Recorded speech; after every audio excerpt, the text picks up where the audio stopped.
Everyone, ये है mission success strategy और मैं हूं doctor Madhu Katiyar. Previous year paper revision श्रृंखला में आज हम उत्तर प्रदेश माध्यमिक शिक्षा सेवा चयन बोर्ड द्वारा आयोजित टीजीटी वर्ष 2009 का पेपर सॉल्व करेंगे। प्रीवियस पेपर रिवीजन करना हमारे लिए बहुत महत्वपूर्ण होता है।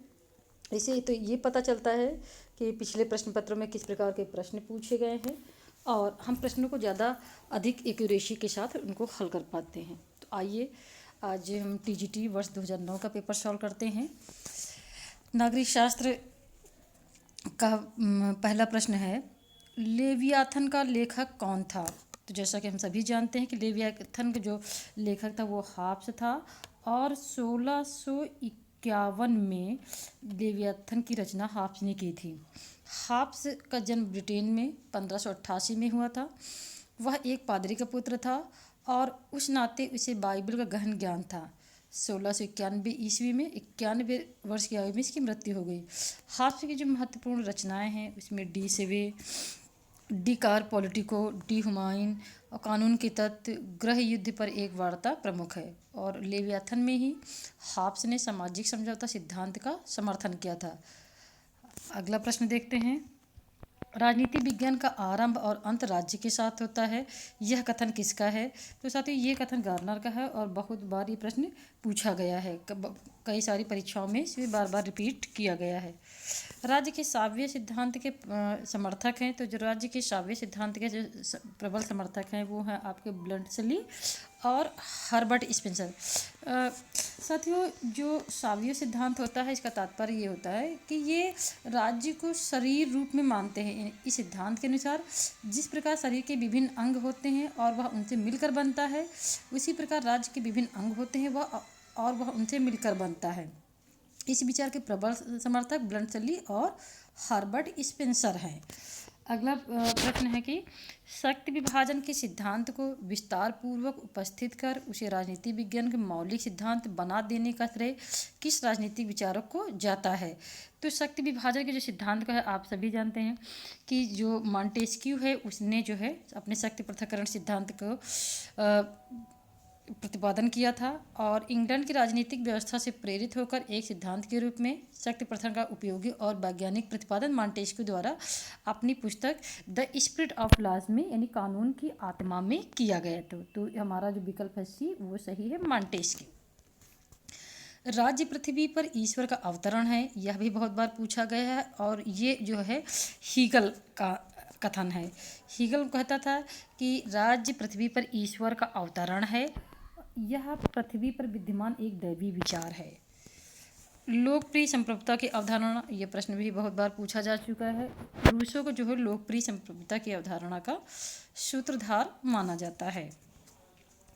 किसने दो प्रकार के समझौते की बात कही है? तो साथियों लाक ऐसा विचारक है जिसके सिद्धांत में दो प्रकार के समझौते की ध्वनि मिलती है, लेकिन स्पष्टता वो कहीं नहीं कहता है कि दो प्रकार के सिद्धांतों का प्रतिपादन या समझौतों का प्रतिपादन किया गया है, लेकिन उसके ऐसा एहसास होता है कि वो एक मूल संविदा शब्द प्रयोग करता है। तो ये स्पष्ट होता है कि वो दो समझौते की बात करता है। अगला प्रश्न है कि राज्य की उत्पत्ति के बारे में सामाजिक समझौते का सिद्धांत निम्न में से किस सिद्धांत के विरुद्ध एक प्रतिक्रिया के रूप में सामने आया? तो साथियों जो सामाजिक समझौता सिद्धांत है वो दैवी सिद्धांत के प्रतिक्रिया के रूप में आया। दैवी सिद्धांत यह मानता था कि जो राज्य है उसकी उत्पत्ति ईश्वर द्वारा हुई है और राजा जो है ईश्वर का प्रतिनिधि है तथा जनता को उसके विरुद्ध कोई अधिकार प्राप्त नहीं है और राजा के सभी आदेशों का पालन करना जनता का कर्तव्य है। रूसो किस देश का निवासी था? तो साथियों जो रूसो था वो फ्रांस का निवासी था और प्रकृति की ओर लौटो उसका महत्वपूर्ण कथन है। रक्त संबंध समाज को और समाज राज्य को जन्म देता है, यह कथन किसका है? यह भी बहुत बार पूछा गया। तो ये माइकाइवर का कथन है। राज्य की उत्पत्ति के विकासवादी सिद्धांत की व्याख्या जो है माइकाइवर, गिलक्राइस्ट, अरस्तु तथा ब्लंटसली ने किया है और राज्य के विकास में जिन तत्वों का समावेश होता है वे प्राकृतिक, सामाजिक, प्रेरणा, रक्त संबंध आदि हैं। इसी क्रम में माइकाइवर ने लिखा था कि रक्त संबंध समाज को जन्म देता है और समाज अंत में राज्य को। स्टेट शब्द का प्रयोग सर्वप्रथम किसने किया था? तो साथियों स्टेट शब्द का सर्वप्रथम ये प्रयोग जो है मैकियावेली ने किया था। अगला प्रश्न, भारतीय संविधान के अनुसार तथ्यात्मक संप्रभुता निवास करती है। तो जो भारतीय संविधान है उसके अनुसार जो भारत में संप्रभुता का निवास कहाँ होता है? जनता में होता है। अधिकार वह दावा है जिसे समाज स्वीकार करता है और राज्य लागू करता है। यह कथन किसका है? तो ये अधिकारों के संबंध में यह परिभाषा बोशांके की है। राजनीतिक कानून का संबंध है। तो राजनीतिक जो कानून होता है उसका संबंध होता है व्यक्ति के बाहरी आचार व्यवहार से। निम्नलिखित में से कौन न्याय का सार्वलौकिक तत्व है? तो न्याय जो है बंधनों पर बल देता है। अगला प्रश्न हमारा है,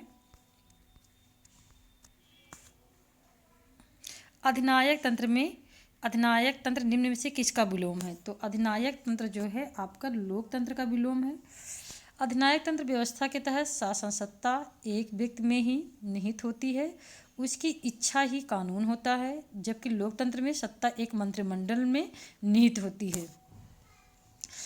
किस विचारधारा ने निजी संपत्ति को प्रगति की आवश्यक शर्त माना है? तो साथियों ये जो उदारवाद है, उदारवाद ने जो है निजी संपत्ति को प्रगति की आवश्यक शर्त माना है। अगला प्रश्न, रिपब्लिक का लेखक कौन है? तो रिपब्लिक जो है प्लेटो की बहुत प्रसिद्ध कृति है और उसी में इसने दार्शनिक राजा के सिद्धांत का, न्याय सिद्धांत का आदि जो है प्रतिपादन किया है। अरस्तु क्रांति किस सिद्धांत का समर्थक है? जो अरस्तु की जो क्रांति है वो नव उदारवादी है। अरस्तु के द्वारा जो क्रांति शब्द का अर्थ दिया गया था उसके अनुसार जो है फ्रेंच क्रांति या साम्यवादी क्रांति के अर्थ में नहीं है। उसका जो क्रांति का सिद्धांत है वो बिल्कुल एकदम से सत्ता परिवर्तन की बात या व्यवस्था परिवर्तन की बात नहीं कहता है, वरन इसके अनुसार राज्य, संविधान या शासन सत्ता में होने वाला प्रत्येक परिवर्तन क्रांति है। तो वो नववादी विचारधारा से मेल खाती है। अगला प्रश्न है, महान ग्रंथ अर्थशास्त्र के लेखक कौन है? तो अर्थशास्त्र जो है कौटिल्य की महत्वपूर्ण कृति है और इसने राजनीति से संबंधित समस्त सिद्धांतों की रचना की है। कौटिल्य जो है राजनीति शास्त्र का प्रकांड विद्वान था। राज्य का आधार शक्ति नहीं वरन इच्छा, will not force is the basis of state. ये महत्वपूर्ण कथन जो है अंग्रेजी दार्शनिक जो है आपके आदर्शवादी विचारक ग्रीन का है। ग्रीन कहते थे कि जो राज्य है उसका आधार इच्छा है ना कि बल। स्टेट एंड रिवोल्यूशन किसकी कृति है? तो स्टैंड एंड रिवोल्यूशन लेनिन की प्रसिद्ध कृति है। किस राजनीतिक दर्शन ने धर्म को जनसाधारण का नशा कहा? तो कार्ल मार्क्स ने धर्म को अफीम कहकर पुकारा था। वो कहता है कि राजनीति जो है धर्म जनता के शोषण का एक साधन है। मार्क्स धर्म के भाग्यवादी दर्शन को बहुत अधिक शरारतपूर्ण मानता है, जिसमें इतिहास और सभ्यता के नैसर्गिक विकास की रोक है। एक अन्य स्थान पर मार्क्स धर्म को जनता की अफीम की संज्ञा दी है, जिसे खाकर जनता विकास के मार्ग पर आगे बढ़ने की बजाय पतन के गर्त में पड़ी ऊँघती रहती है। आचार्य कौटिल्य ने राज्य को किस रूप में देखा? तो आचार्य कौटिल्य राज्य को एक मानवीय संस्था के रूप में देखते हैं और उन्होंने जो सामाजिक समझौते सिद्धांत को स्वीकार किया था। भारतीय संविधान के लिए मसविदा तैयार करने वाली समिति का अध्यक्ष कहते हैं। तो भारतीय संविधान के लिए जो मसौदा था वो डॉक्टर भीमराव अंबेडकर की अध्यक्षता में प्रारूप समिति का गठन किया गया था। इस समिति के कुल 7 सदस्य थे। 42वें संविधान संशोधन प्रस्तावना में निम्नलिखित में से कौन शब्द जोड़ा गया? तो 42वें संविधान संशोधन 1976 द्वारा समाजवाद, पंथनिरपेक्ष और अखंडता शब्द को जोड़ा गया। यह भी बहुत बार पूछा गया है। भारतीय संविधान में किस संशोधन के परिणाम स्वरूप संपत्ति का अधिकार मूलों के अधिकारों से हटा दिया गया? तो साथ ही ये हम सभी जानते हैं कि 44वें संविधान संशोधन द्वारा इसे जो है मूल अधिकारों से हटाकर एक वैधानिक अधिकार के रूप में कर दिया गया है और इसे अनुच्छेद 300 का के अंतर्गत प्रतिस्थापित किया गया है। भारतीय संविधान में प्रथम संशोधन हुआ था। तो भारतीय संविधान में जो प्रथम संशोधन था वो 1951 में हुआ था। अगला प्रश्न है, किस संविधान संशोधन अधिनियम के अंतर्गत भूतपूर्व देशी राजाओं के प्रिवी पर्स को समाप्त किया गया था? तो साथियों जो 26वां संविधान संशोधन हुआ था इसके तहत प्रिवी पर्स को समाप्त कर दिया गया था। किस संविधान संशोधन अधिनियम द्वारा वयस्क मताधिकार की जो आयु है वो 21 वर्ष से घटाकर 18 कर दी गई थी। तो यह भी बहुत सारी परीक्षाओं में पूछा गया। तो हम सभी जानते हैं कि 61वां संविधान संशोधन जो था, जो 1989 में आया था, इसके अंतर्गत जो मतदाताओं की आयु है वो 21 से घटाकर 18 कर दी गई। निम्नलिखित में से किस संवैधानिक संशोधन अधिनियम के द्वारा सिक्किम को भारतीय राज्य प्रणाली का अभिन्न अंग स्वीकार किया गया? तो साथियों, जो आपका 36वां संविधान संशोधन है, इसके तहत जो है सिक्किम को भारतीय राज्य प्रणाली का अभिन्न अंग स्वीकार किया गया था। 35वें संविधान संशोधन 1974 के तहत सिक्किम को भारतीय संघ का सह राज्य का दर्जा दिया गया था और 36वें के तहत इसे भारत संघ में सम्मिलित किया गया था। अगला प्रश्न है, भारतीय संविधान में मौलिक अधिकारों की व्यवस्था किस देश के संविधान से ली गई? तो साथ ही बहुत बार पूछा गया, तो संयुक्त राज्य अमेरिका से लिया गया है। निम्न में से एक नैतिक कर्तव्य है कर देना, माता पिता द्वारा बच्चों को शिक्षा प्रदान करना, सैनिक सेवा करना, और इनमें से कोई नहीं। तो जो माता पिता द्वारा बच्चों को शिक्षा प्रदान करना है, ये एक प्रकार का माता पिता का नैतिक कर्तव्य है। आइए देखते हैं अगला प्रश्न। लेकिन राज्यसभा विघटित हो जाती है। तो साथियों, हम सभी जानते हैं कि जो आर्टिकल नंबर 83 के तहत राज्यसभा कभी विघटित नहीं होती है। तो विकल्प नंबर 2 हमारा सही है कि राज्यसभा कभी विघटित नहीं होती है। भारत के राष्ट्रपति का वेतन कितना है? तो साथियों, इस समय वर्तमान समय जो भारत के राष्ट्रपति का वेतन कितना है? 5 लाख रुपए है इसका वेतन। राष्ट्रपति के निर्वाचन में भाग लेते हैं। तो राष्ट्रपति के निर्वाचन में संसद के दोनों सदनों के निर्वाचित सदस्य, राज्यों और केंद्र शासित प्रदेशों की विधानसभाओं के निर्वाचित सदस्य इसमें भाग लेते हैं। आर्टिकल नंबर 54 के अनुसार राष्ट्रपति के निर्वाचन में संसद के दोनों सदनों के निर्वाचित सदस्य, राज्यों और केंद्र शासित प्रदेशों की विधानसभाओं के निर्वाचित सदस्य भाग लेते हैं। और राष्ट्रपति का चुनाव जो है 5 वर्ष के लिए होता है। और राज्य विधानसभाओं को जो इसमें शामिल किया गया था वो 70वें संविधान संशोधन द्वारा इसमें सम्मिलित किया गया था। आइए देखते हैं अपना अगला प्रश्न। अगला प्रश्न है कि भारत के राष्ट्रपति की जो आपातकालीन शक्तियां प्रदान की गई हैं वो किस संविधान से हैं? तो जो जर्मनी का वीमर संविधान था, वहाँ से राष्ट्रपति को जो है आपातकालीन शक्तियां प्रदान की गई हैं। हम तभी जानते हैं कि भारतीय संविधान द्वारा राष्ट्रपति को 3 आपातकालीन शक्तियां प्रदान की गई हैं, अनुच्छेद 352, 356 और 360 के अंतर्गत। भारत में सर्वोच्च माना गया, तो भारत में संविधान को सर्वोच्च माना गया। कोई भी व्यक्ति या संस्था संविधान से ऊपर नहीं है। भारत के राष्ट्रपति पर महाभियोग लगाने का अधिकार किसे है? तो संसद के दोनों सदनों में किसी में भी जो है राष्ट्रपति के ऊपर महाभियोग लगाया जा सकता है। अनुच्छेद 61 में राष्ट्रपति के महाभियोग की प्रक्रिया का उल्लेख किया गया है। भारत में राष्ट्रपति राज्यसभा कितने सदस्यों को मनोनीत करता है? तो ये भी प्रश्न बहुत बार पूछा गया है। ये 12 सदस्यों को मनोनीत करता है। भारतीय संसद के दोनों सदनों की संयुक्त बैठक की अध्यक्षता कौन करता है? तो ये भी बहुत बार पूछा जा चुका है कि लोकसभा का अध्यक्ष जो है दोनों सदनों की संयुक्त बैठक की अध्यक्षता करता है। ये भारत के पहले उप प्रधानमंत्री थे। ये प्रश्न भी रिपीट हो रहा। सरदार वल्लभ भाई पटेल भारत के पहले उप प्रधानमंत्री थे। उच्चतम न्यायालय के न्यायाधीशों का वेतन कितना? तो ये आप ज़रा देख लीजिएगा कि ये इसका वेतन कितना है। ये और कमेंट बॉक्स पे हमें ज़रूर बताएं। द्वितीय पंचवर्षीय योजना की मुख्य प्राथमिकता क्या है? तो तीव्र गति से औद्योगिकरण करना द्वितीय पंचवर्षीय योजना की विशेषता थी, ये प्राथमिकता थी। द्वितीय पंचवर्षीय योजना की जो अवधि थी वो 1956 से 1961 थी और इसके अंतर्गत जो है औद्योगिक नीति की घोषणा की गई। देश के समाजवादी ढांचे की स्थापना का संकल्प लिया गया। इस योजना में तीव्र औद्योगिकरण का लक्ष्य बनाया गया तथा भारी उद्योगों को बढ़ावा दिया गया।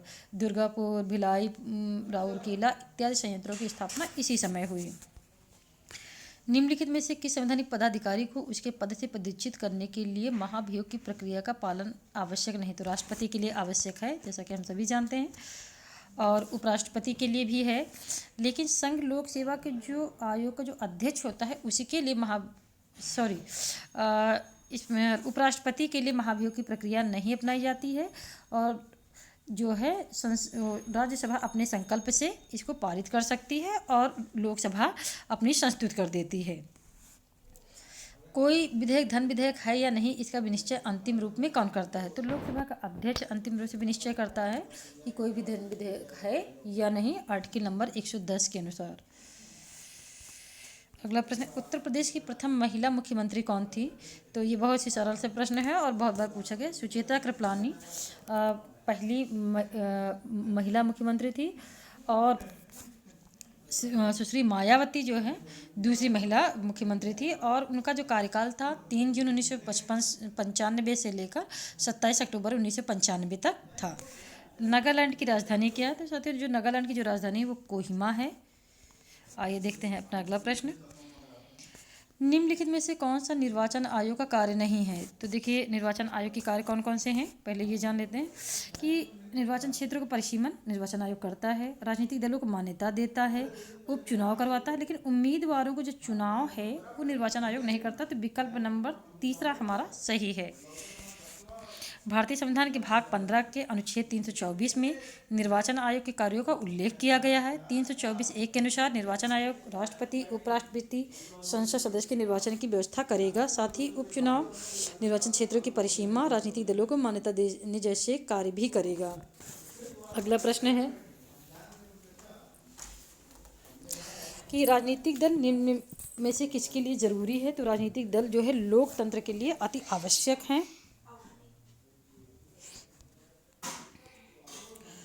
प्रजातांत्रिक विकेंद्रीकरण का पर्याय है, इसका पर्याय है पंचायती राज का, क्योंकि पंचायती राज प्रणाली लोकतांत्रिक ढंग से सत्ता विकेंद्रीकरण के सिद्धांतों पर आधारित होती है और भारतीय संविधान के अनुच्छेद 40 में इस पंचायती राज के लिए प्राविधान किया गया है।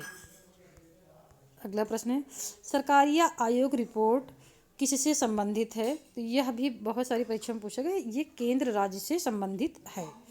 निम्न में से किस भारतीय राज्य का अपना भी संविधान? तो साथियों ये पहले जम्मू और कश्मीर का जो है अपना भी संविधान था, लेकिन वर्तमान समय में चूँकि जम्मू कश्मीर को जो है विशेष राज्य का दर्जा समाप्त कर दिया गया है, अतः अब किसी भी राज्य का अपना संविधान नहीं है।